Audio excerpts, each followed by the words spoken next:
can argue about this all you want, but binoculars should never be allowed in swimming pools. Period, Dave.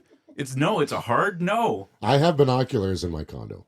And you're really, well, you live up on like the 20th. Yeah, the 19th floor. Yeah. And they're useful for a lot of reasons. The main reason being... But like, if someone's looking up at you and you're just out there with your binoculars... Here's the funny thing. Nobody looks up at the 19th floor when they're walking down the street. Nobody does.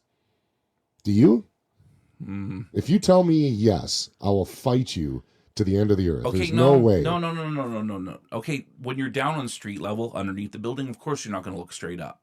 But from a distance, I've lived in an apartment complex. Mind you, it was only the third floor. But you know what? If you're looking out across to another apartment complex and you saw someone sitting out there with a pair of binoculars or even a telescope, be like, whoa. No, you're not looking up that high. You're totally not. None. If I lived up that high, I totally would. Absolutely, I would. No, you're not. You cannot convince me. If you were looking at the skyline and you look and you see another building of similar height, you're noticing the other buildings. You're observing patio furniture. You're observing a lot of things. But on street level, I think people still observe buildings. I will fight you to death on that. I walk down my street all the time, or I'm up on the 19th floor looking down, and nobody looks up. Well, you know what? You're a tall guy. You can see up. You can see tall naturally. That's true. Fighting. Have you ever believed in something so fiercely that you never saw the other side of the argument? Like you had just taken it, you wrote it and said, "There's no other answer." No, I've never done that. To stick with our theme. Theme for today is pride. And I think that can grab us in a lot of ways. And I don't know, it's not what's funny? It's so prevalent in our society, but I don't know if it's commonly thought of or discussed as much, because many people might not even understand or really know what the byproducts or the roots are of pride. True. And I think a lot of people actually probably don't even think about how that they have it or that they're doing it. We think of anger, we think of, when you think of different emotions that, in Christian circles are titled sinful, right? But in general society, think behaviors you don't want, right? Laziness, anger, things like that. Pride doesn't generally fall under one of those circles of, are you a proud person? Like if you're proud, like I'm proud of my country, I'm proud of my heritage, you think of it in the positive spin. Yeah. I think this is more of I'm taking a stance on being right no matter what. Yeah. Yeah. And there's so many aspects to pride, I think, in our world. And the first one being pride can lead to stubbornness. Pride can lead to arrogance. Pride can lead to a number of different behaviors that can be destructive. Yeah, and you actually might get the argument by making that statement that some people say, well, no, pride or being proud of something is you're acknowledging achievement or you're acknowledging progressiveness. Sure. And so by not acknowledging that you take a pride in it, maybe you're not just taking ownership in it, or that you don't feel that it's a good thing. For sure. So, you've probably heard the saying, pride comes before the fall. The actual verse from Proverbs is Proverbs 16:18. Pride goes before destruction, and a haughty spirit before the fall. That's actually the full. Say, not haughty as in like, hey, you're a haughty. Yeah. Like you're looking good today. Now, before we dive right into pride, we should probably let everyone know who they're listening to. By the way, but let's talk about ourselves. We're so proud of this show. Forgot to announce who we are. Let's talk about who we are first before we talk about pride. Yeah, that's a good idea. Hi, I'm Dave. I'm Dan. This is Gospel in the Game, episode 7. Yeah, absolutely. And we had a little bit of a little substitute in the last episode. Yes. We had we'll call it a technical difficulty in recording an episode, so we threw a throwback. When was that? 2019? Well, it was five years ago. Yeah, 2019. And you know what? It's really interesting that we're talking about pride after that interview. When we had recorded that interview, we both, I think, came out of it. We were both like, wow, that was awesome. That Yeah. was great. That was wonderful. We had a broken chair with it. It was Yeah, we did. Yeah, that was pretty fun. But then the Lord, in His infinite wisdom, decided to park that. yeah, And I think there was points in both of our lives where we both kind of scratched our head, maybe even a little bit of frustration, saying like, why didn't we do this? sure. And now looking back on it, it's like, initially I thought, oh, I might have that thought where it's like, oh, we should have released this like 4 years ago. What were we doing? Right. But now I'm just like, okay, now I kind of got to have a little bit of a humble attitude with this and say, no, it's all in God's timing. Yeah, and I mean, through that, I'll admit there was some finger pointing on my side going, I was so ready in my life to jump into that. I had the free time. I had all this. Like, what's the issue? And now somewhat the opposite. We're both busy, but Yeah. But no, and I think in a component of pride, finger pointing can happen as well because you're looking at the other person rather than yourself. For sure. Right? You're pointing out the faults and going, well, this is wrong and that's wrong. But if you're looking in the mirror going, hey, you know what? Like, maybe there was something to it that wasn't ready for that moment. Yeah, and that finger pointing part of it can be really destructive with a relationship. For sure it can. And it's like, sometimes we think, oh, pride, well, that person's really proud. That's really going to ruin them, or like their thinking, the way they do things. Actually, you know what? It's wrecking relationships. And so, like, had I think we both taken it personally, I think we have a strong enough friendship where I think the Lord's blessed that to say, listen, you guys can probably talk about a lot of really tough things. And we've had that. Mm-hmm. We've had a lot of... We've had layers. Yep. Yeah, we've had layers. And I think the Lord's kind of built that callus a little bit for us now to be able to say, okay, well, hey, I provided you a few layers, and maybe you're going to have a few discussions here. You may not see eye to eye. Yeah. Or you may work together on it. Yeah. But either way, we're going to come out of it saying, hey... Well, and let's look at what happened in the world since 2019, right? Which just strengthened our friendship even more, not only strengthened the ability to talk about different topics and different layers. So I'm grateful. And for Nicole's interview, which was phenomenal. Now she's playing in the Pro Women's Hockey League, so it was cool. Nice little flashback from what that looked like from then to now. But when I think of the word pride, here's what I think of. Someone who has a difficult time admitting they're wrong. Mm. Somebody who is a little bit self-inflated. Yeah. And somebody who has, maybe thirdly to this, but I think the first two for me are most important, who really needs attention. Yeah, okay. What does it look like for you when you think of pride? I'm going to take a little bit of a different look on it. I agree with you with someone that needs attention often. Pride for me too is it goes along with tact. I used to have in my office, the definition of tact written up. Did you have it tacked up? No, you know what? Actually, holy cow, I did. Wow. Wow. You and I are also a big fan of dad jokes and puns. Very punny of you. No, I had it up on my wall, and it was the definition of tact is making your point without ruining the relationship. Hmm. And I think it's not necessarily the pride is not always on the side of the person who's wrong and being willing to admit they're wrong. Sometimes it's the willingness of the person who's actually right, allowing the other person to be wrong and not trying to push their point. Mm-hmm.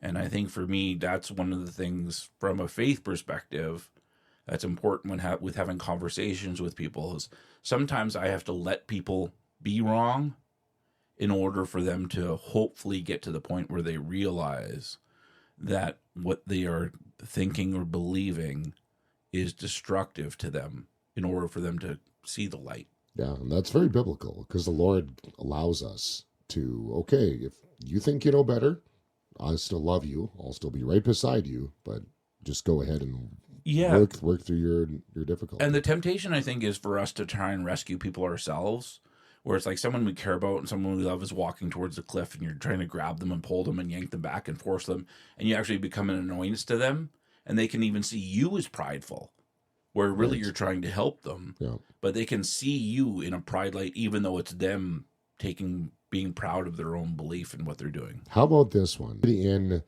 enabling them, saving them to the point of if you don't follow the same creed or doctrine, not doctrine, but the same desires that they do, then they get angry at you thinking that, you're not caring for people because they're too proud to admit that it's that they feel that they're the ones saving them. You know what I mean? Have you been in those Yeah. situations where, oh, it's midnight, and I'm gonna go and save this person from their abusive behavior again for the fifth time this week, but man, I'm doing the Lord's work by doing it. Where maybe, as you said, a little bit of tough love and telling this person, hey, I've told you 4 times that drinking and driving isn't a good idea. Yeah. So you should probably, check yourself. I'll pray for you, but, you are also ruining my life. Like, have you been in situations like that before, when somebody feels that, if you set a boundary around them, you're the one causing the harm, where really maybe that's their pride of going, it's God's job to fix somebody, not yours. Yeah, for sure. And that's a really tough one, especially when it's someone that you care about and you love. I remember, a situation where it was a close relationship, and I still have a really close relationship with this person. And it was at the point where it was like the person had no food in their fridge, like literally no food in their fridge. And I was working, and I was a single guy, no family yet and stuff. And I remember going and spending almost every last dime that I had to put food in someone else's fridge, because I knew they weren't going to get paid for a couple days. I knew I had food in my fridge. And I'm not saying this to gloat or have pride. Yeah. But I'm just saying, because it was a hard decision to make, because I'm like, okay, like, maybe, am I stopping this person from getting to their wit's end by helping them? But I care too much for them in order to do it, that I'm actually sacrificing of myself physically and financially in order to try to, like, give one last olive branch. And thankfully the person came out of this, and Right. it was a story, but I kind of left that place thinking, maybe I was wrong by doing this. Maybe this was actually more damaging to myself and to the person than it was to help them, because of what I was willing to do. And it was a hard thing to kind of walk through, but years later, the person actually shared with me and said, I used to hate it when you'd come by and talk to me or visit me, because you wouldn't push on me, and you just loved me, and I felt unlovable, and I felt like no one should care for me in this moment. And you cared for me enough to just come be with me and to say the odd thing that was actually the most important thing that ever happened to me. And so I think, in hindsight, it was good for me to get that feedback. Yeah. But in the moment, I was questioning myself. What was it like? Was I ruining my own being by doing that? Right. Yeah. Yeah, thanks for sharing. That's powerful. I mean, I'm sure there's many stories out there of wanting to help somebody, trying to help somebody, and their behavior doesn't change, right? So you think, well, what am I doing wrong? And I've had the Lord check my heart repeatedly in situations like that, when realizing, when you get to that moment where I've had those conversations with God and Him telling me, do you think that you're bigger than I am? Yeah. Like, if you need to leave this person to me and I'll change them, right? You just pray for them. And I've had situations like that before with a friend who just wouldn't change. And I would constantly help them and be up late, counseling them and things like that, and they wouldn't change. And then realizing, when I got to the moment of realizing it's my pride, because I was getting a jolt of going, wow, I'm such a good person helping this person through their difficulty. Man, that makes me feel good. Well, that's pride. Yeah. Well, Because if the Lord's telling me, like, here's what I want you to do, but I'm doing the opposite, right? Just because I think that my behavior is changing them. No, I'm just a vessel. yeah. The Lord says, do this. You're an instrument. You're a tool. Yeah. Yeah.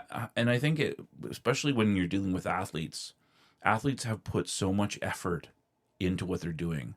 They've put so much, like, not just physical training, but preparedness, mental work, so many other things, that now all of a sudden, when you try to help them, some see it as wait a second, are they pointing out a weakness in me? Mm-hmm. I've been working so hard at this. I've been training so much on this, and this person is telling me I'm weak.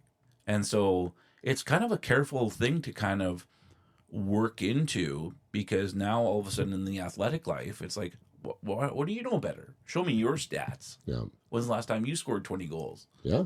Yeah. Well, I remember having a conversation with a junior A hockey coach a couple years ago, and he told me that the way you coach young kids now is different than you used to. You used to be able to say, hey, fix this. And they'd say, okay.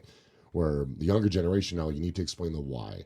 So on the bench, pull the iPad out. Hey, you see how your left foot was dragging here? That's why you got beat wide. If you do this, this, and this, and we'll go, oh, okay.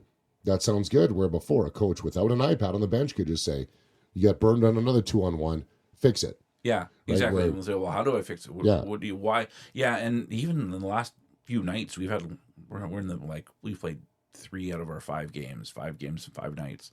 And coaching younger kids, and same thing, it's like giving them the why.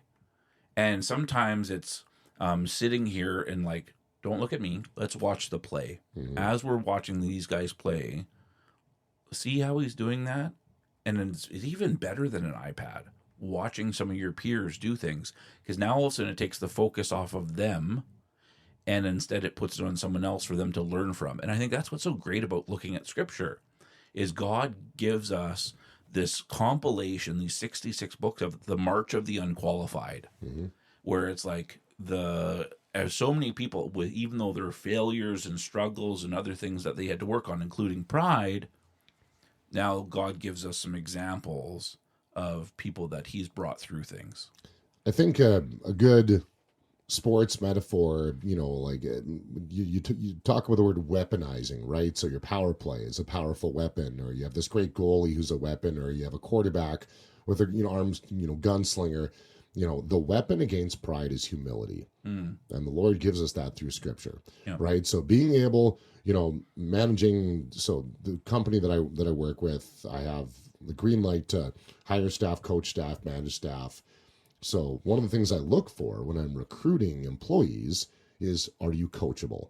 I don't care how much you know. I don't care what your skill set is. You can be better than another guy. That's fine by me. I had to let a guy go last year because he was really coachable, but towards the end he started to become really arrogant. Got all these gigs, and he thought he was better than everyone else, and he thought he deserved more. So I went through one of his games and said, here you go.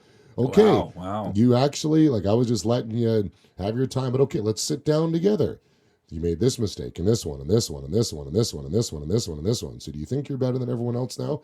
And he started to push back a little bit on that, right? So I think that, being coachable in any athlete, broadcaster, coach, whatever, if you can be humble enough to be corrected, and not look at it as attack against your character. And I think that is, to me, when I think of pride personally in our society, in sport, in life, the essence of pride is feeling it's an attack on your character. If someone says, hey, have you thought of a different way of thinking, of doing this situation, of this life topic?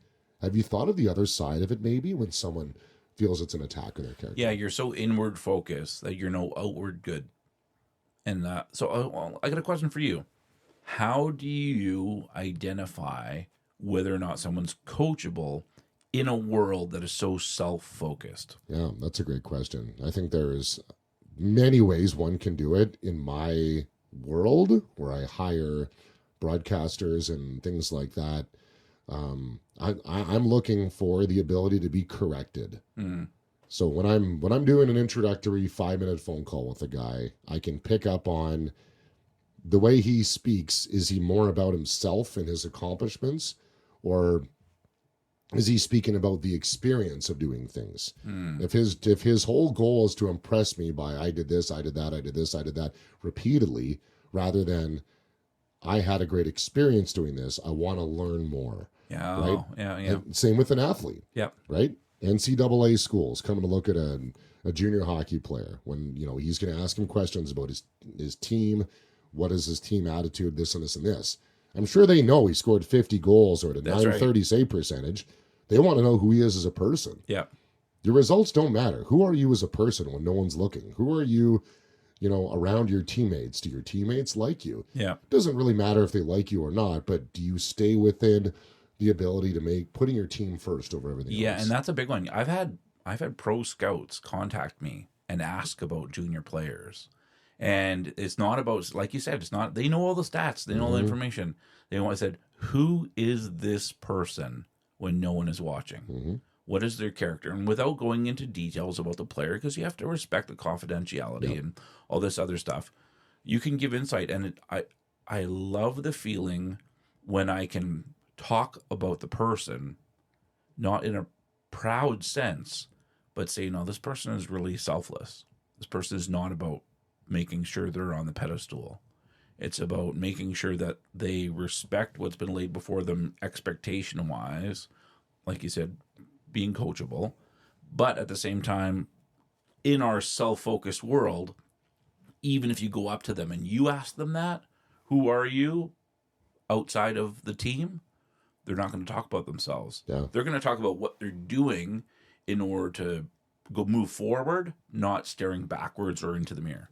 Who is an example for you? I'm going to put you on the spot here. Not on our itinerary, calling an audible here, by the way. Sorry about that. Who for you is an example of a great sports, like a humble leader in sport? I can think of one, and I might steal yours. Connor McDavid. You put him in front of a microphone at any point in his career, at the peak of his success and his team's success, he'll never draw attention towards himself. Yeah. The reporters are always trying to say, hey, your experience. Hey, what a pass you made. Hey, you scored 3 goals today. Hey, what a move. Yeah. And instantly he's deflecting. And a number of people can do that in front of a microphone. Yeah. But from what I hear in my circles and seeing what I see, that's all aspects of his life. Yeah. He's not this self-inflated, proud person. He's the best hockey player on the planet, but he's so humble. Everything is pushed towards the peripheral away from him. Yeah. When I was a teenager, I had a job with the Edmonton Oilers, and we had access behind the scenes. You mentioned this in a previous episode, yeah. Yeah. Did I? Oh, yeah, okay. you did. Great. Well, and I love the story. It was about that. Listen to previous episodes. It was a Ty Domi. I think it was the Ty Domi. Yeah, story. it was you're right. It was the Ty Domi thing. But anyway, the Buffalo Sabres were in town. And I remember waiting around for players to come out of the away team's dressing room. That's one place we couldn't go. And Pat LaFontaine was always I just love that guy. The way that guy's heart. As you started to tell the story, I was thinking like he's going to talk about Pat LaFontaine. And I always kind of admired who he was in front of the mic and how he was fairly well spoken. And I asked him for his autograph a jersey, and he said, "Well, what's your name?" I'm Dan. And he said, "Well, so Dan, what grade are you in?" And he started asking me questions. And he stood there for about 10, 12 minutes asking me questions about my life, about the things that I liked, the things I enjoyed doing, what I liked about the game tonight, what I saw. And I was like, here's a pro hockey player asking like a 16-year-old kid, a 17-year-old kid about life and hockey and everything. And here I had my list of questions, and he did this without making it about himself. And I had such a high regard for this person for not having pride where he could have, because he was the best guy on their team. He literally was at the time. But I think as soon as you asked me that question, though, my mind went to Shane Doan. Yeah. He was like one of the first guys that went to my... Winnipeg Jets guy, right? I mean, I grew up in Winnipeg. Yeah, so. And it was like, wow, okay, you know what? The guy he was never self-focused. He never was. And to stick with one organization and to really just kind of be the guy and be the face without making it about himself, great example. I love the verse, Matthew 23:12. Whoever exalts himself will be humbled, and he who humbled himself will be exalted. Mm-hmm. I love the contrast between that because, it talks about short-term payoff. Yeah, you want to be the guy, be the guy.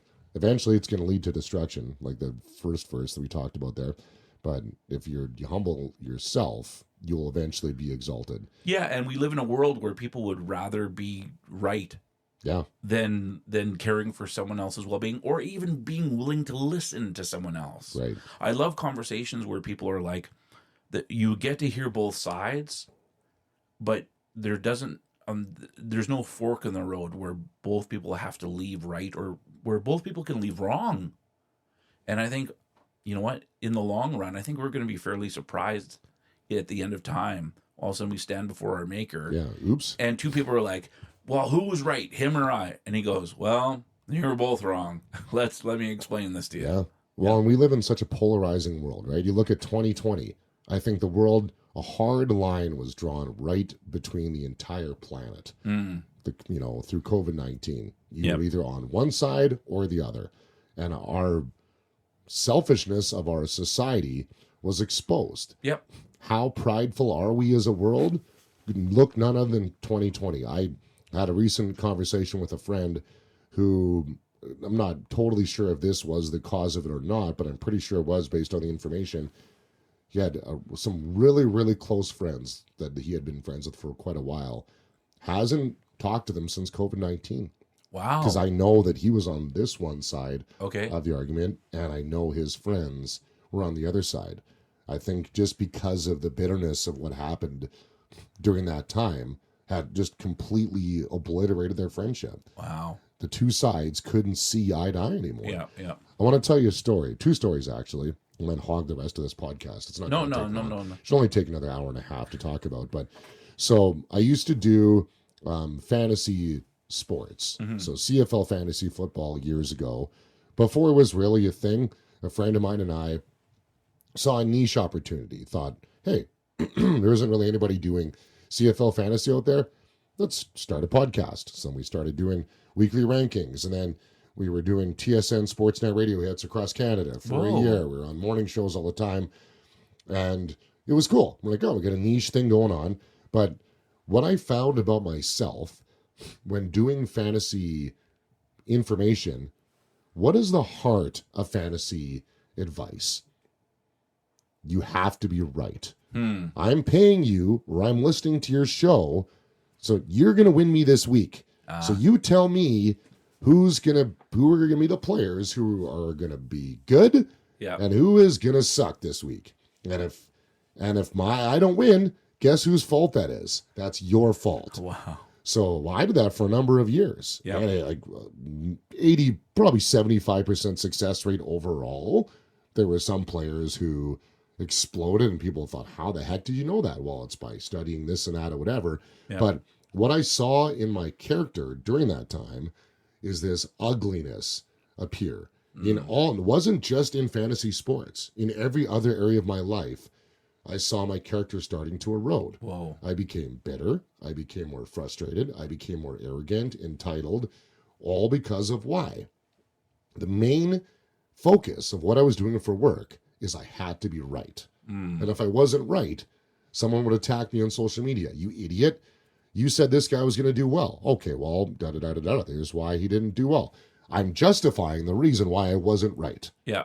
I'm not saying, oops, I'm sorry I was wrong. Yeah. I'm justifying the reason why I wasn't right. Oh, yeah. So I saw my character completely erode during that point in time. Well, and I imagine that was probably tough because you're fairly fast on your feet. You're quick on your feet. You can give a quick response, and usually it has a comical side to it. You got a good sense of humor. But I think it's probably a dangerous thing. All of a sudden now you use that ability that you've been given to be quick on your feet and think fast, but you're doing it in a way that's prideful. Yeah, and I eventually had to give up on it. Yeah. Right? I had to stop. Right, I was doing it. We had a really great following as great as CFL fantasy following can be in Canada, but we had players were, starting to follow us and listen to our show and whatever, but where it all started and it started to ruin the friendship with the guy that I was doing it with, because constantly we were fighting against each other. You were right. No, I was right. No, you were right. No, I was right. No, this is that's what's happening all the time. And the root of it is pride. Yeah, for sure. And when I started to abandon that, I would realize, wow, okay, no, I have a lot of work to do in my heart of, it's okay to be wrong. And it's actually healthy to be wrong. Yeah. Because there's a better answer on the other side of that. For sure. Now, you said there was 2 stories. What's the second one? Recently, I was on the train coming back from a sporting event. Wait, hold a second. You took public transport? I did. It was free. Okay. That might be not by choice. You know what? That might be another conversation. Maybe for episode number 8 on care. Okay. Taking care of yourself and care of others. So I was riding with some friends, and they had got off at a previous stop, and so I'll qualify this. So during the CFL fantasy time, and being in sports broadcast, anybody connected to being an athlete or whatever, if you get recognized as an athlete in public, it's kind of cool. Hey, aren't you so-and-so? Yeah, that's me. You play for that team. Wow, can I get an autograph?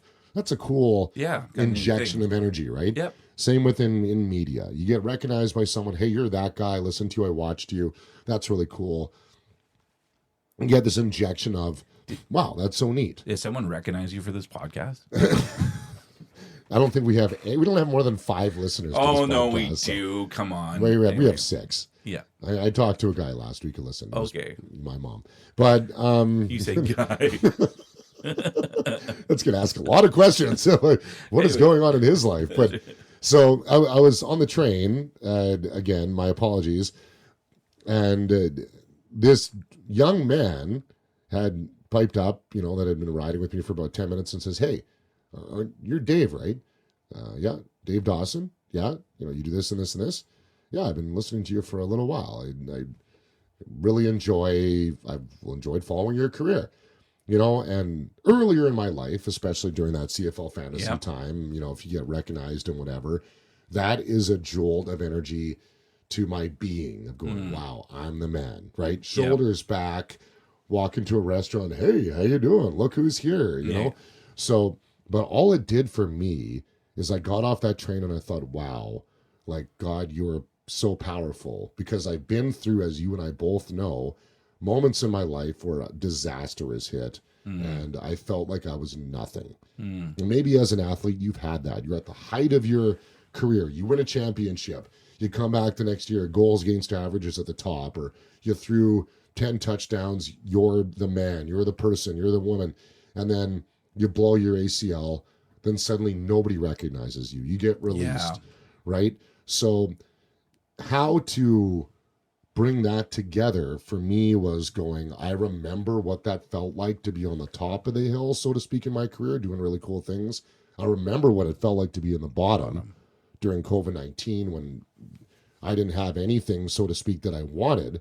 And then now for the Lord to put me back in that moment and me to go, instead of being proud, arrogant, prideful, it was just this moment of going, God, you are so good.